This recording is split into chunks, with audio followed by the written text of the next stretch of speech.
Halo, halo, selamat datang di channel Sudut Pandang. Guys, geger banget nih. Pertamina mau bawa pulang 2,5 juta barel minyak mentah dari luar negeri. Kabarnya, minyak dari aset luar negeri ini akan diprioritaskan untuk memperkuat pasokan dalam negeri. Widih, mantap bener nih. Dulu Indonesia cuma jadi pasar dan sekarang minyaknya bakal dibawa pulang.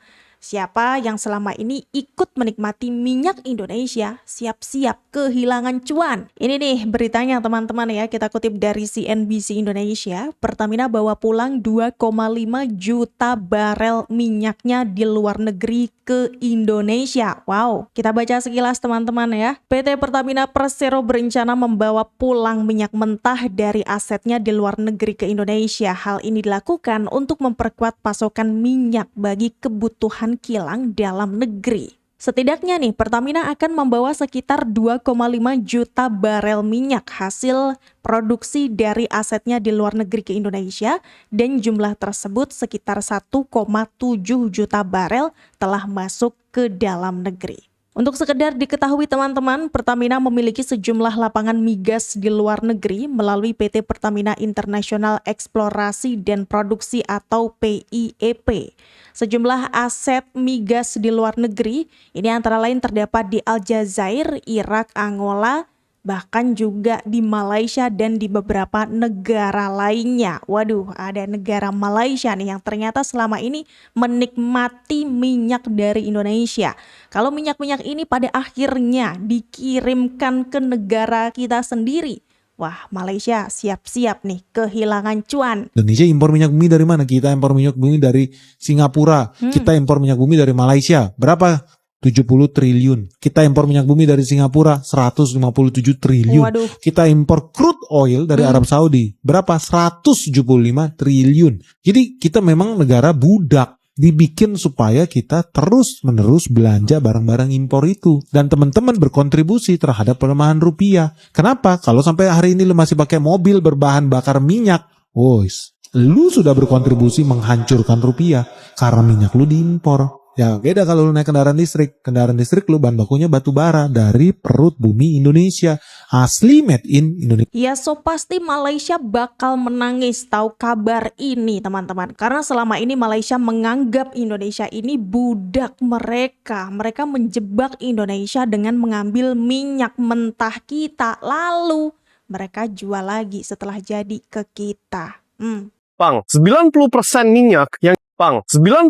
minyak yang dipakai di Jepang untuk segala hal, dari industri, dari mobil, dari segalanya, energy, itu dapatnya dari Middle East, dari tempat-tempat dekatnya Iran yang sedang problem. Kalau sampai Iran tutup yang kalau nggak salah namanya Hormuz Strait, tapi aku mungkin salah omong itu, but you get the point lah. That strait, area laut itu, kalau itu sampai ada problem, seluruh ekonominya bukan cuma Jepang, China gone, bangkrut, hancur.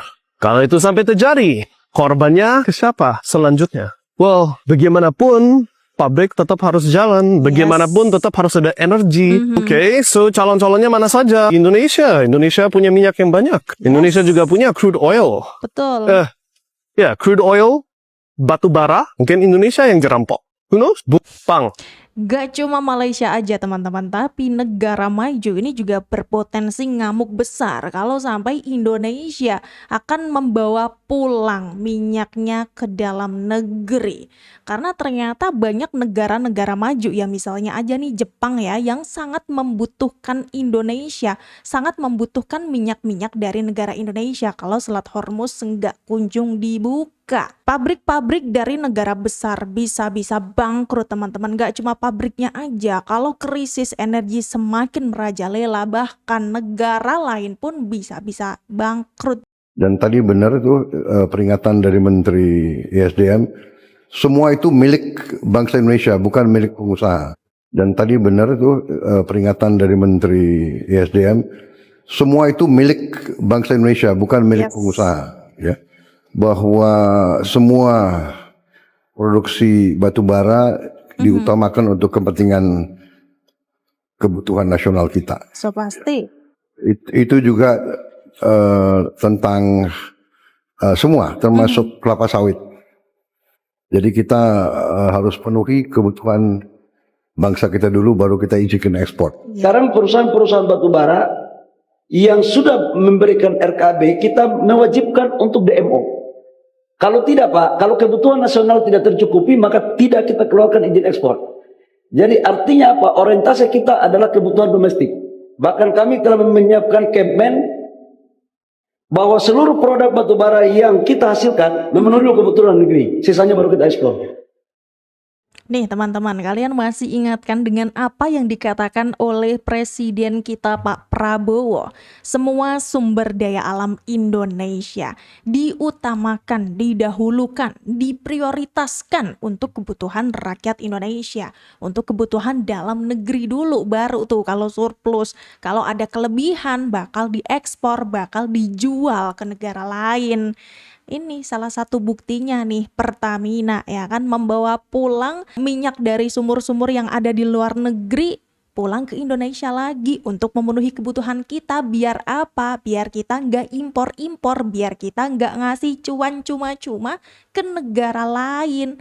Ya misalnya aja ke Malaysia, mungkin juga ke Singapura teman-teman. Gimana nih kalau menurut kalian? Janji swasembada energi sekarang sudah mulai kita wujudkan dengan pertama kali swasembada BBM jenis solar. Yes.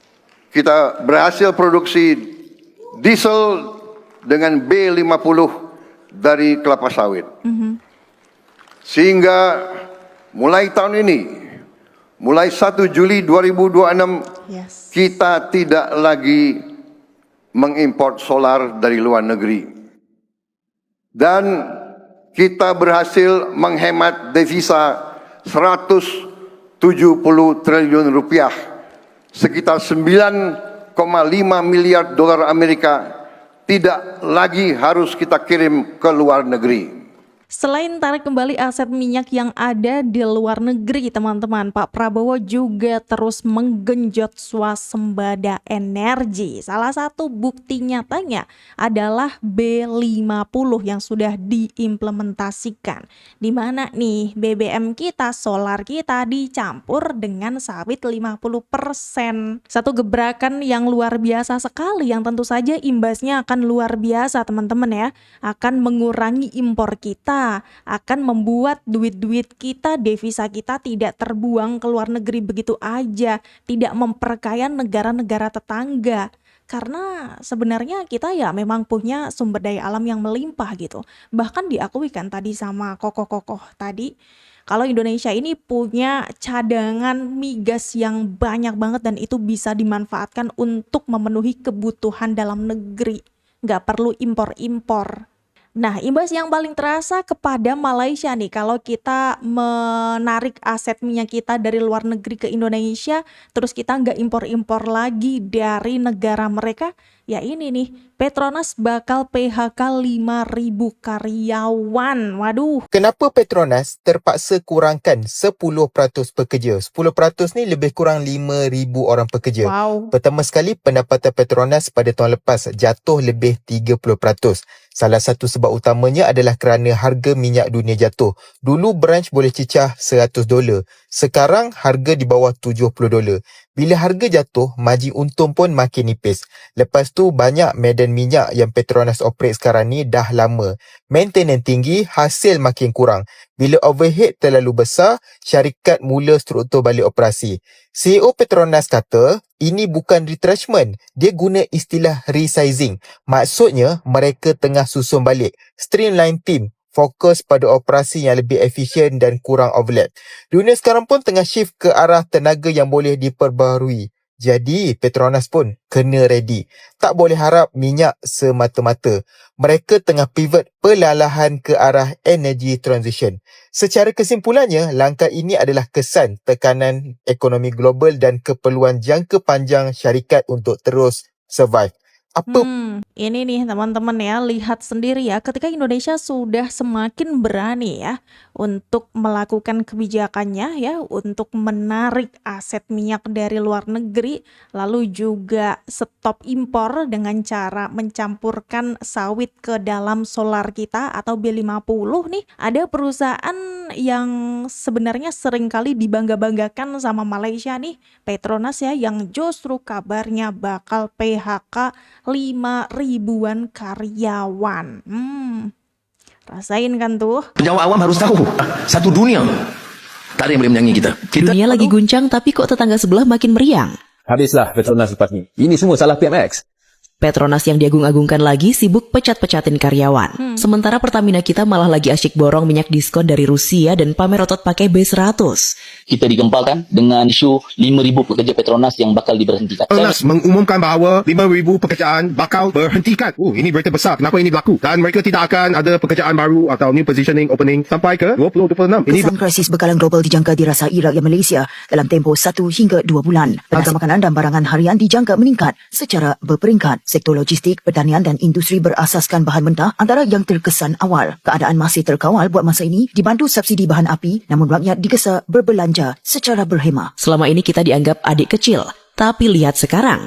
Jadi gini, ini prestasi yang luar biasa loh. Di tengah gejolak tekanan perekonomian global yang amat tidak menentu, tumbuh sesuai dengan target 5,61 dan dibandingkan triwulan keempat tahun lalu, kan tumbuhnya lebih cepat. Jadi clear sekali kita sudah bisa terlepas dari kutukan pertumbuhan 5%. Seandainya global marat-marit, ekonomi Indonesia hancur apa enggak?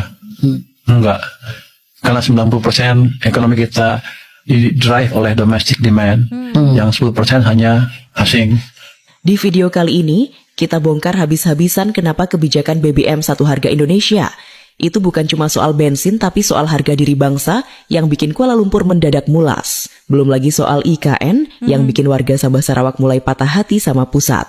Apakah ini akhir dari kejayaan energi Malaysia? Atau Indonesia memang sudah terlalu jauh di depan? Tonton sampai habis, siapkan mental, jangan lupa share ke teman kamu yang masih hobi nyanjung tetangga berlebihan. Indonesia Jaya. Saudara-saudara perhatikan, seluruh dunia dalam keadaan krisis. Banyak negara sudah panik. Kita masih aman. Kita swasembada pangan. Pangan kita aman. BBM kita masih aman. Berapa tahun lagi kita, tidak lama lagi, kita akan swasembada BBM, swasembada energi, saudara-saudara. Halo Sobat Warga RI Ki 200. Selamat datang di realitas yang bikin tetangga kita di semenanjung sana lagi senam jantung.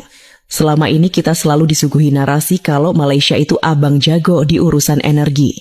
Petronas itu dianggap sebagai dewa yang gak mungkin jatuh. Ringgit mereka gagah katanya. Tapi coba lihat sekarang, ibarat mobil mewah yang pajangnya doang kinclong, tapi mesinnya ternyata mulai tek-tek-tek bunyi minta turun mesin.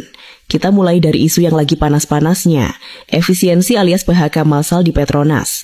Bayangin Petronas yang selama ini jadi sapi perah tunggal, buat APBN Malaysia lagi sibuk potong sana-sini. Ini bukan sekadar bersih-bersih kantor, ini sinyal darurat.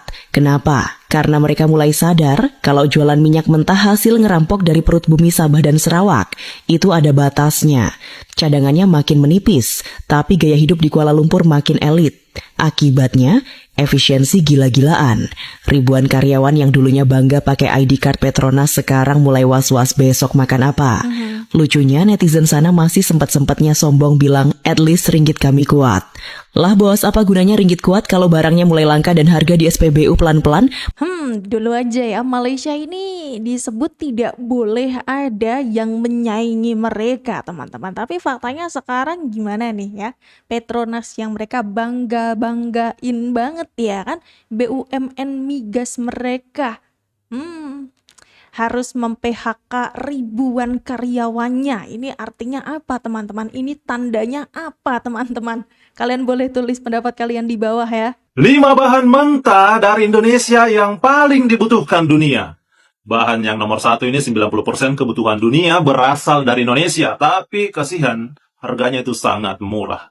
Nah, mulai dari nomor 5, nikel dengan 50% kebutuhan dunia. Indonesia adalah pemegang cadangan nikel terbesar di dunia. Bahan ini adalah komponen paling penting dalam pembuatan baterai kendaraan listrik. Tanpa nikel kita, revolusi mobil listrik di dunia itu bisa terhenti. Nomor 4, kayu gaharu dengan 70%. Ini adalah emas hitam dari hutan Indonesia. Gaharu itu terbentuk dari respon pohon terhadap infeksi jamur, menghasilkan aroma yang sangat kuat dan mewah. Kegunaannya itu sangat penting sebagai bahan utama parfum kualitas premium di Timur Tengah. Wow. Nomor 3, pala dengan 75%. Selain sebagai bumbu dapur, pala ini sangat penting di industri farmasi sebagai pengencer darah dan obat penenang alami, dan juga di kosmetik dan skincare sebagai antioksidan, anti akne, dan anti-aging. Nomor 2, sarang burung walet dengan 80%. Indonesia adalah eksportir sarang burung walet terbesar di dunia, yaitu 80%, dengan produksi mencapai lebih dari 1.500 ton per tahun. Indonesia mendominasi ekspor dunia, terutama ke negara Cina. Dan nomor 1, inilah rahasia di balik awetnya aroma parfum mewah dunia. Indonesia memasok sekitar 90% kebutuhan bahan ini di seluruh dunia. Kegunaan utamanya adalah sebagai pengikat aroma. Tanpa bahan dari Indonesia ini, parfum merek terkenal seperti Chanel atau Dior tidak akan bisa bertahan lama saat disemprotkan di tubuh kita. By the way, harga 1 kilogram bahan ini hanya sebanding dengan 10 mili parfum terkenal dunia. Dan nomor 1, bahan mentah dari Indonesia yang paling dibutuhkan dunia adalah minyak nilam atau biasanya kita sebut pacoli. Ini nih teman-teman alasan kenapa Indonesia harus melakukan hilirisasi. Hilirisasi sangat-sangat diperlukan karena ternyata ada 5 bahan mentah dari Indonesia yang sangat dibutuhkan oleh dunia. Tentu saja kita tidak mau kan mendapatkan cuan dari bahan mentah aja. Ya tidak seberapa gitu loh. Dibandingkan kalau kita mendapatkan cuan dari barang jadi. Atau paling tidak setengah jadi lah. Gimana nih sekarang kalau menurut kalian? Coba tulis pendapat kalian di kolom komentar ya. Kita sudahi dulu video kali ini teman-teman. Terima kasih banyak sudah menonton sampai akhir. Kita ketemu lagi di video yang lain. Mohon maaf kalau ada salah-salah kata. Sampai jumpa.